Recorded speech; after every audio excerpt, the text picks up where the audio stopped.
mnoge stvari bi bile drugačije, ali pošto danas pričamo o klimatskim promjenama, zašto je važno da mi postanemo deo Evropske unije što pre po meni?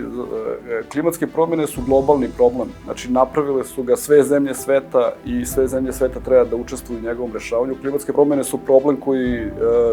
donosi mnogo izazova u raznim aspektima, znači u tome kako mi funkcionišemo kao društvo, da li je naša infrastruktura adekvatna, da li će biti adekvatna u budućnosti, kako će klimatske promjene imati direktno utjecaj, recimo, na ekonomiju ili na migracije širom sveta, otvaraju se pitanja koje su vrlo ozbiljna. Ja mislim da zemlje koje su, da kažem, same ili u ovoj igri učestvuju kao individualni, da kažem, igrači, su izloženi mnogo većim rizicima nego ako ste član jedne šire zajednice. Ako imamo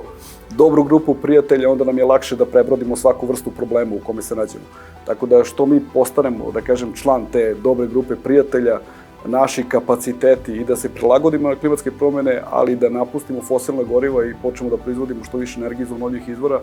znači naši kapaciteti će biti značajno uvećani ukoliko smo deo zajednice evropskih naroda i po meni je to vrlo važno zato što jednostavno ceo taj rizik klimatskih promjena će daleko biti manji. Vidimo da je Evropska unija lider od tih najrazvijenijih zemalja.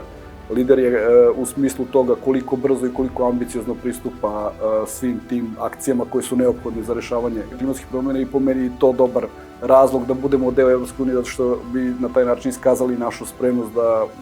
vrlo aktivno učestvujemo u tome što je, da kažem, obuzdavanje klimatskih promjena u nekim okvirima koji su prihvatljivi. Tako, što se tiče klimatskih promjena, veliko za da budemo što pre deo Evropske unije.